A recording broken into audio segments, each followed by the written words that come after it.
Alright, today for Music B, we are going to go in and read Section 5, Unit 3, Lesson 1, The History of Film. For the introduction today, we're going to discuss the art of filmmaking and how it has come far since the basic origins of it. Movies nowadays are so sophisticated that viewers often find it difficult to tell where live action ends and special effects do begin. It was not always like this. The beginnings of filmmaking. The person usually credited with developing movies as we know them is the same individual who gave us the electric light bulb. His name was Thomas Alva Edison. Edison's 1889 invention, the kinetoscope, is largely seen as a forerunner to the present-day movie camera. So the birth of filmmaking kind of happens with the earliest movies were thin on plot. They were composed of random action scenes such as circus acts. They dazzled for their technology more than they entertained. So soon the novelty began to wear off, and film pioneers returned to the drawing board. So the next great achievements were films that actually told stories.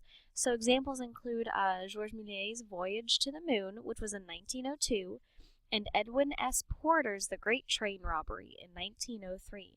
These efforts kind of heralded the birth of film as a narrative art form.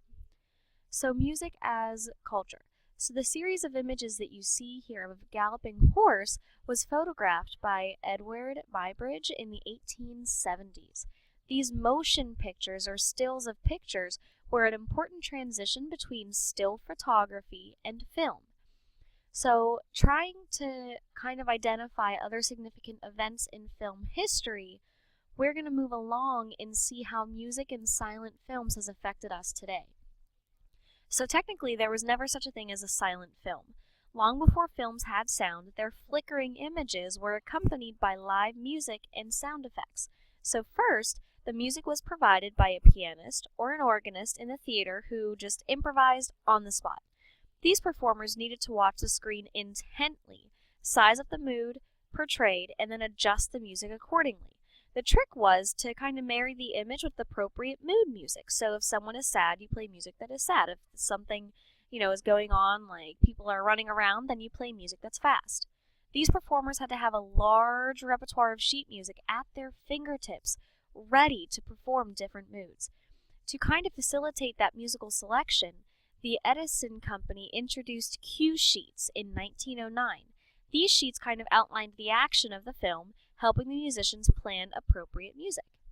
So in 1924, Arnaud Rapet, a pioneering composer of silent film scores, published Motion Picture Moods for Pianists and Organists.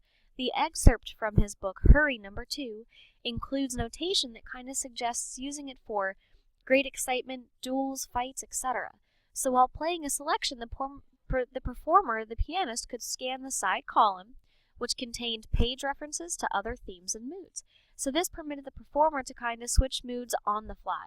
And Rapet's book gave the pianist more than 200 themes, organized in about 52 moods.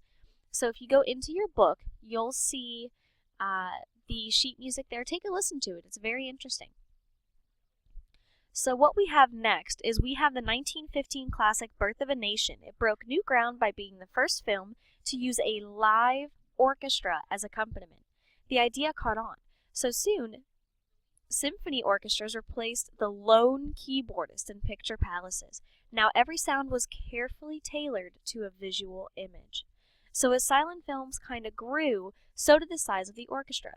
By the mid-1920s, as many as 100 musicians were packed into movie houses, including an organist. So this is where we look at scoring, which is composing music expressively for a film. So scoring is solely for a film. It became a standard practice, which also created a new type of musical job, which, to be the composer rather than the performer, now assumes that responsibility for taking the image and the music and placing them together. So what we see now are things called the talkies. We have Edison and other inventors who worked for many years to achieve the next milestone in cinematic technology. That feat was kind of putting together sound with action. The first successful attempt at synchronized sound was accomplished through a phonographic machine called the Vitaphone. It was used to create the first talking film, The Jazz Singer, which was in 1927. Audiences were stunned to hear, as well as see, Al Jolson sing and speak, and as he sang, his voice matched his lip movements exactly.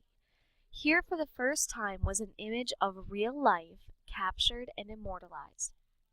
So this was the very first film where we had the talkies, where people were actually talking in real time. The Vitaphone solved the problem of synchronization, but it was far from ideal. The machine required careful supervision and coordination during each show. So these and other problems were kind of eliminated by the next breakthrough, the film's soundtrack. This consisted of a perforated strip along the film's edge containing coded representations of the sound. So at first, only speech sounds were recorded on the soundtrack, hence the name talkies. So it would be another several years before the soundtrack could be overlaid with continuous background music. So then we go to music in modern films. With advances in sound technology came other applications for music in film. In one such application, the musical film, music is central to the story itself. So for musical film, an example, 1977 Saturday Night Fever, tells a story of aspiring disco dancers. So the film kind of features a lot of classical works as parts of the plot and dramatic action. So more than any other film element, music establishes clearly the feeling of what the story is about. It gives us that extra layer of emotion. So if you want, please go in and discuss and analyze music in silent films. Listen to Hurry Number 2 and think, what makes this music appropriate for a firefighting scene? Or what other film scenes could this music accompany?